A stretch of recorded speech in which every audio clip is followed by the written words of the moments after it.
Middle east में खेल पूरी तरीके से बदलता दिखाई दे रहा है।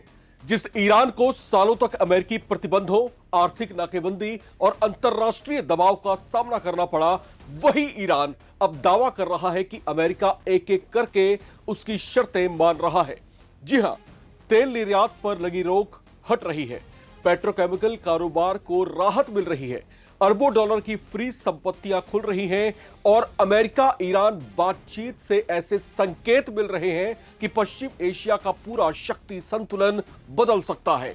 सबसे बड़ा सवाल, क्या अमेरिका आखिरकार ईरान के सामने झुक गया है?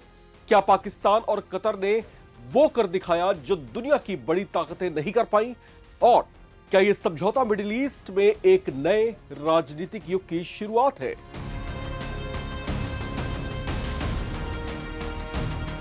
ईरान के विदेश मंत्री अब्बास अराक्ची ने दावा किया है कि अमेरिका के साथ चल रही बातचीत ईरान के लिए बेहद फायदेमंद साबित हो रही है। अराक्ची के मुताबिक ईरान के तेल और पेट्रोकेमिकल निर्यात पर लगी कई बड़ी पाबंदियां हटाई जा रही हैं। इतना ही नहीं, अमेरिकी नाकेबंदी भी खत्म होने की दिशा में बढ़ रही है और कुछ फ्रीज की गई ईरानी संपत्तियों को भी जारी कर दिया गया है। अराक्ची ने इस घटनाक्रम का श्रेय सीधे तौर पर पाकिस्तान और कतर को दिया है। उनके मुताबिक दोनों देशों की लगातार मध्यस्थता और कूटनीतिक प्रयासों ने अमेरिका और ईरान को बातचीत की मेज तक लाने में महत्वपूर्ण भूमिका निभाई है। यह बयान ऐसे समय पर आया है जब स्विट्जरलैंड में अमेरिका और ईरान के बीच बातचीत का पहला दौर पूरा हुआ है। बताया जा रहा है कि वार्ता में कई संवेदनशील मुद्दों पर चर्चा हुई और दोनों पक्षों ने कुछ महत्वपूर्ण बिंदुओं पर सहमति भी जताई है। सबसे अहम बात लेबनान को लेकर सामने आई है। रिपोर्ट्स के मुताबिक अमेरिका और ईरान लेबनान में सैन्य गतिविधियों को नियंत्रित करने और संघर्ष को कम करने के लिए एक विशेष डी कॉन्फिडेंशियल सेल बनाने पर सहमत हुए हैं। इसका उद्देश्य यह सुनिश्चित करना होगा कि किसी भी तरह की गलतफहमी या सैन्य टकराव बड़े संघर्ष में ना बदल जाए। हालांकि अभी यह साफ नहीं किया गया कि इस डी कॉन्फिडेंशियल सेल में कौन कौन शामिल होगा और इसका संचालन किस तरीके से किया जाएगा, लेकिन राजनीतिक विश्लेषक इसे एक महत्वपूर्ण और बेहद बड़ा कदम मान रहे हैं। स्विट्जरलैंड में हुई बातचीत के बाद जारी संयुक्त बयान में कहा गया है कि सभी पक्ष एक उच्च स्तरीय समिति बनाने पर भी सहमत हुए हैं जो पूरी मध्यस्थता प्रक्रिया की निगरानी करेगा।